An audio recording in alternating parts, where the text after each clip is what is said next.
Yo les gars, comment ça va? Bienvenue aujourd'hui pour un nouveau live. Aujourd'hui, live réaction du chapitre. Donc le chapitre est sorti, on a toutes les images, 19 pages légendaires. Donc j'ai juste jeté, j'ai vraiment pas regardé à part les spoils. J'ai rien vu. Et en vrai, je suis assez content parce qu'on va découvrir ça ensemble. J'ai trop hâte de voir ce que Oda nous a préparé. Ça a l'air vraiment pas mal.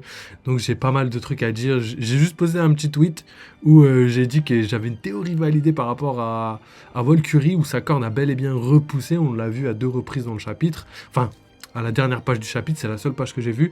Du coup, à voir s'il est immortel, et ça confirmerait le fait que 3 des Gorosei ont confirmé le fait qu'ils sont totalement immortels, soit Jupiter, Valkyrie et Saturne évidemment. Donc il reste les autres, mais bon, il y a aussi Venujuro qui a confirmé entre guillemets, étant donné qu'on a vu dans les spoils qu'il s'était fait arracher la moitié du visage. Je pense pas que ce soit définitif. Donc voilà, on va en parler, on va en discuter, on va faire pas mal de choses. J'espère que vous êtes bien prêts parce que ça va être lourd de ouf. Donc juste avant ça, petit auto pour moi les gars, oubliez pas sur YouTube, il y a la petite souscription si jamais vous voulez participer de manière financière au développement de la chaîne, pour des nouveaux concepts, pour faire, je sais pas, améliorer la qualité, monteur, etc. Tout ce que vous voulez. Il y a la petite souscription, ça coûte 3,99. Vous avez du contenu exclusif, du contenu en avance. Vous avez aussi les badges, les emojis et les commentaires mis en avant. Donc si jamais vous voulez participer tout en gagnant quelque chose en échange, n'hésitez pas les gars. Sinon, il y a le petit like, le petit follow, le petit commentaire qui aide pour l'algorithme et pour la mise en avant au niveau du référencement. N'hésitez pas les gars, ça aide de ouf la chaîne, c'est ce qui aide le plus. Donc voilà, vous savez comment nous aider. Ensuite, on a le petit Discord et le petit Twitter, mais j'en reparlerai tout à l'heure parce que voilà, sur Discord, j'ai encore mis plein d'informations. J'ai taffé très très longuement cette nuit parce qu'il fallait que je me débarrasse d'énormément de choses. Tout ce que j'ai prévu de faire, je vais essayer de m'en débarrasser parce que dans les prochains mois, on va se concentrer, en tout cas dans le mois qui arrive et le prochain, en tout cas cet été, voilà, on va essayer de faire autre chose. Donc j'ai hâte de me débarrasser de tout pour pouvoir passer à la suite. Donc voilà les gars, c'en est fini de la petite auto-promo. On va passer directement au chapitre, et le chapitre s'appelle Atlas. On le sait déjà, on l'a vu dans les spoil. Donc j'espère sincèrement qu'on aura quelque chose de bien de prévu. Donc voilà les gars, préparez-vous, j'ai trop hâte. Je sais pas trop à quoi m'attendre, mais je pense que ça va être un chapitre légendaire. Vu que j'ai vu la dernière page, je vous spoil un petit peu. J'ai l'impression que ce n'est pas le dernier chapitre du tome. J'ai l'impression que, comme prévu, là encore une fois tout se passe comme prévu, j'ai l'impression que le prochain chapitre, le 1121, sera le dernier chapitre du tome. On verra, on n'en est pas sûr, mais tout va dans ce sens-là, j'ai l'impression. Donc let's go les gars. Première page de couverture, donc on voit Yamato qui a croisé Konjuro, et justement Konjuro a mis tous les gamins dans un filet pour les punir parce que il a cramé, qu'ils lui ont envoyé des cailloux. Donc voilà, je pense que ça c'est la bonne éducation. Il va leur expliquer que voilà, c'est pas bien de faire ça, qu'il y a des choses à comprendre, et je suis assez content, franchement.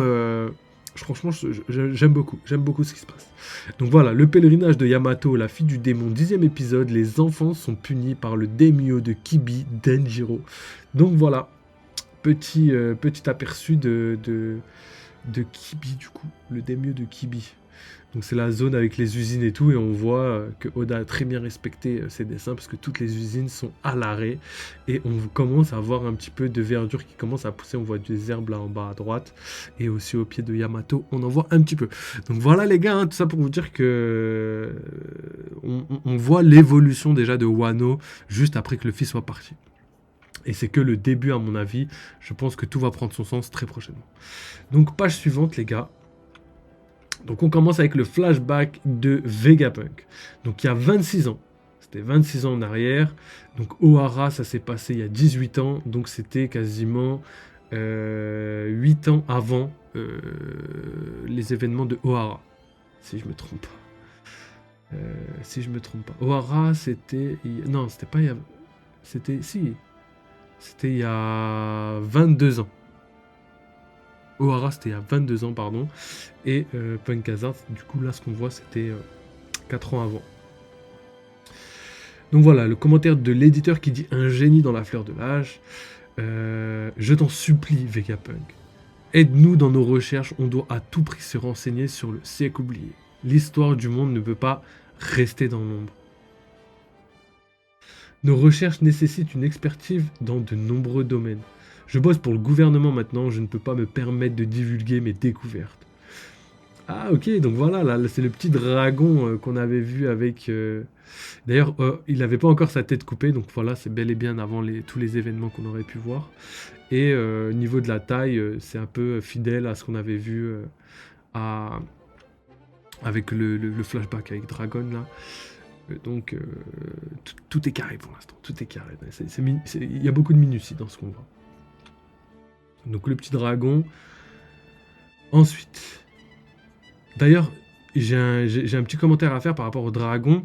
J'avais émis une hypothèse par rapport au fait que le dragon pouvait potentiellement être de Elbaf parce que justement, on sait que Vegapunk a fait ses recherches là-bas et potentiellement qu'il aurait étudié les dragons, machin chose et tout. Et là, vu que le dragon est présent bien avant qu'il aille sur Elbaf, parce que quand il est allé sur Elbaf, ils avaient déjà déplacé tous les livres d'Ohara, donc c'est bien après. Et ben, du coup, ça invalide un petit peu le fait que le dragon pourrait venir de Elbaf, même si potentiellement il aurait pu y aller avant, etc., etc. Mais vous avez capté, vous avez capté. Donc ils t'ont capturé combien de fois déjà? Ouvre les yeux, tu ne comprends pas pourquoi ils te laissent en liberté. Ouais, c'est vrai qu'il y a le dragon et les BG. Et je suppose même que c'est pas le petit dragon qu'on a vu, mais que c'était le dragon que Zoro lui a coupé la tête. J'en suis pas sûr, mais ça y ressemble. Ils espèrent trouver tes alliés, tu dois arrêter. Laisse-le passer dans l'ombre, tu ne trouveras pas la réponse au bien et au mal dans un tas de vieilles histoires. Donc Vegapunk était déjà au courant qu'il cherchait une réponse au bien et au mal par rapport au fait que... au passé de Clover, hein, par rapport à tout ça, donc... toute sa vie, il a œuvré pour savoir s'il avait le droit de venir au monde, un petit peu comme Ace, tu vois, c'est un petit peu un parallèle avec Ace, dans le sens où Ace, vu que c'était le fils de Roger, il se demandait s'il avait le droit de vivre, étant donné que c'était le fils de quelqu'un que tout le monde déteste. Et là, bah, c'est le contraire. C'est le fils d'un G, il n'a pas le droit de vivre, donc enfin, c'est pas vraiment le contraire, mais c'est un parallèle. Page suivante, on a donc Clover, c'est vrai que Clover, il est vraiment dans la force de l'âge, gros, je le reconnais même pas. Comment il a pu autant vieillir? Attends, faut que je refasse le calcul. Robin, elle avait 8 ans quand elle s'est enfuie de Ohara. Donc, à l'heure d'aujourd'hui, c'était il y a 22 ans. Si elle avait 8 ans. Et aujourd'hui, elle a 30 ans. Donc, il y a 22 ans, comment il peut avoir cette tête-là et en 4 ans décliner à mort comme ça? C'est un délire. C'est un délire. En 4 ans, il a vraiment vieilli de malade. Il est passé du Dr Clover, tu vois, là il est passé de ça, en 4 ans il est passé au Dr Clover qu'on connaît. Vieux, etc., etc. Comme quoi, les inquiétudes et tout, ben, on va mettre ça sur le dos du fait que ce soit le stress, le fait de vivre en marge de la société, vous avez capté.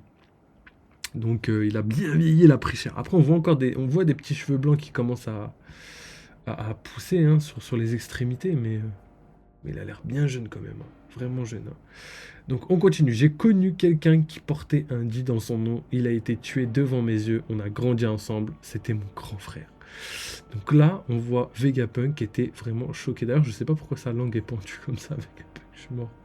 Je m'appelle Claims D. Clover. On était juste amis. Ce jour-là, j'ai menti pour me sauver.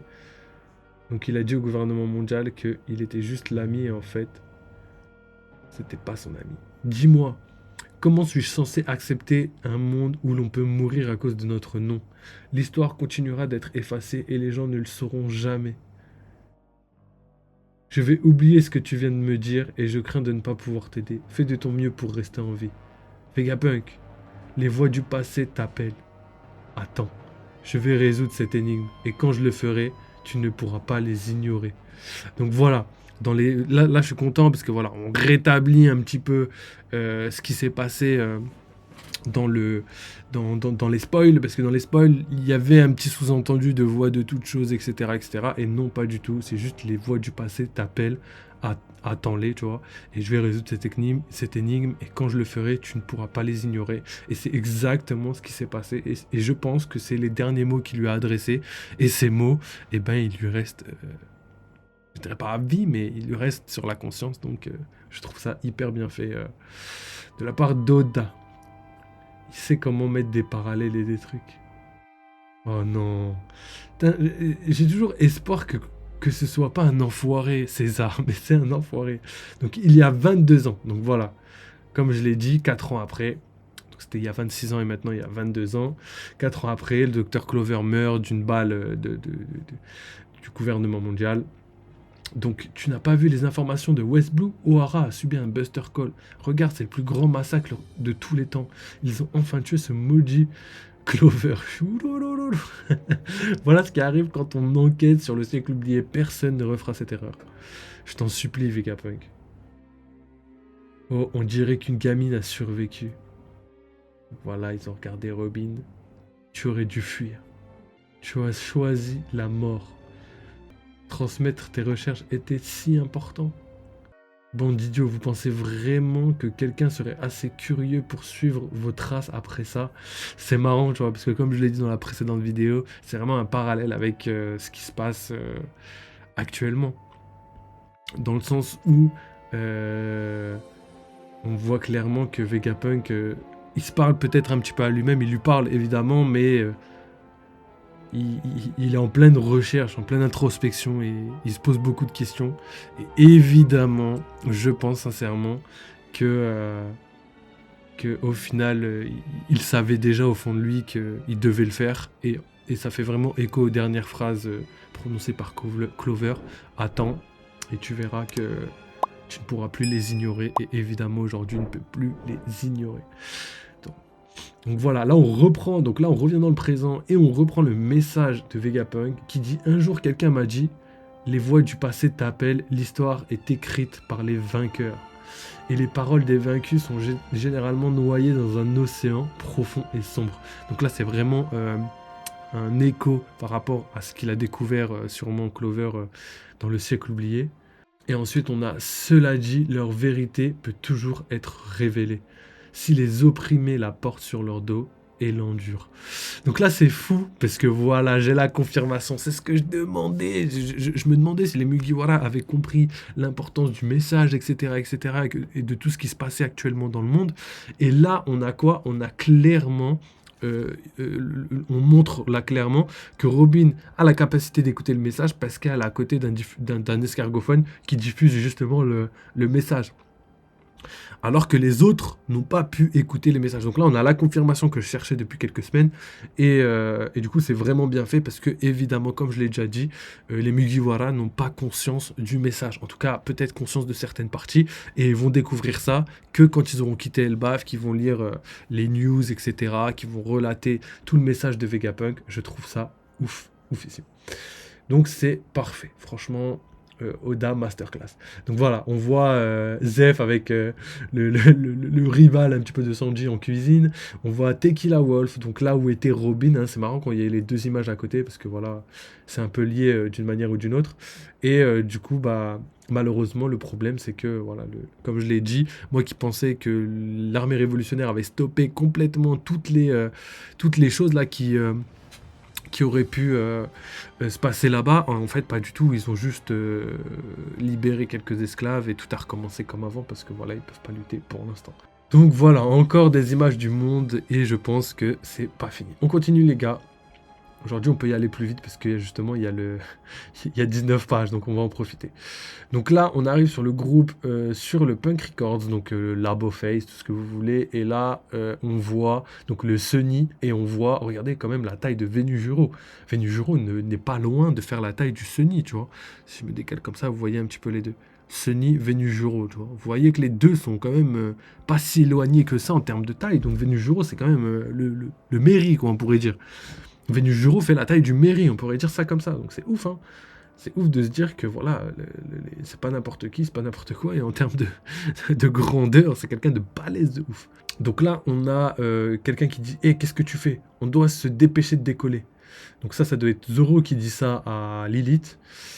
Et du coup, il y a le message de Vegapunk qui continue en même temps, qui dit: pour ma part, je m'en remets au monde.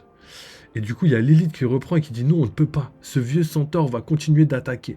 Si c'est le cas, on est mort. Ce navire ne peut voler que sur 1 kilomètre. Si ce vieillard perturbe notre trajectoire, ne serait-ce qu'un peu, nous n'y arriverons pas, pardon. On veut pas me faire revenir, voilà. C'est là. En fait, quand je recule, là, je peux disparaître carrément. Du coup, le vent souffle au nord, ce qui réduit notre puissance, pardon. Toute nouvelle secousse nous éloignera de la zone d'atterrissage prévue. D'après mes calculs, si on rate l'océan, nos dégâts seront critiques. On doit d'abord se débarrasser de lui. Donc là, on a quand même une analyse complète de Vegapunk. Donc voilà, c'est pas n'importe qui. Lilith, là, elle a vraiment fait une expertise. Les données du vent, elle les a prises. Elle a dit aussi que la distance qu'elle peut parcourir, c'est que 1 km, etc., etc. C'est vraiment bien fait. J'adore. J'adore. Donc maintenant qu'on a dit tout ça, on va essayer de voir ce qui se passe avec Venujuro. Donc là, Venujuro prépare sa technique. J'adore, j'adore. Regardez le design. En vrai, ça, c'est ça qui me choque de ouf. C'est que la première fois que Oda nous avait teasé, montré un petit peu Venujuro, j'étais ultra effrayé parce que je me disais, un centaure, vas-y, je sais pas si ça va le faire pour un ennemi final et tout. Et gros, à chaque fois que je le vois, il est magnifique. En tout cas, en termes de style, de chara-design, il est parfait. Tout le temps avec ses flammes et tout, sa dégaine de sabreur, son regard vers le bas, en mode, euh, en mode tueur, tuerie, c'est ouf. C'est ouf. Attends, c'est quoi ça? Ah ouais, pardon. On continue. Donc là, on a l'apparition soudaine et surprenante d'Atlas. Ça, on ne s'y attendait pas du tout. On n'aurait pas regardé les spoils là, on aurait été choqué de ouf. Donc elle arrive et elle frappe. Donc Lilith en plein dans la tête de face, en plus vraiment une patate de face. Donc Zoro est choqué. Attends, par contre, ouais, faut pas que, sinon je vais me faire bannir. Ok, donc là, il y a Usopp qui réagit au fait que Atlas soit là. Ils sont tous choqués. Pourquoi t'as fait ça à Lilith? Donc tout le monde se demande ce qui se passe avec Atlas. Pourquoi elle attaque Lilith? Et normalement, on devrait être choqués, nous aussi, à se demander, mais pourquoi elle attaque Lilith? Quel intérêt de faire ça? Et au final, on voit qu'elle essaye de prendre soin de Lilith. Et du coup, on va passer à la suite. On va voir que Atlas a pas fait ça pour rien, évidemment. Et j'ai hâte de voir la réaction du Gorosei, qu'est-ce qu'ils ont dit réellement. Est-ce qu'ils vont vraiment tuer Atlas ou pas? Je sais pas. Mais c'est une question qu'il faut se poser.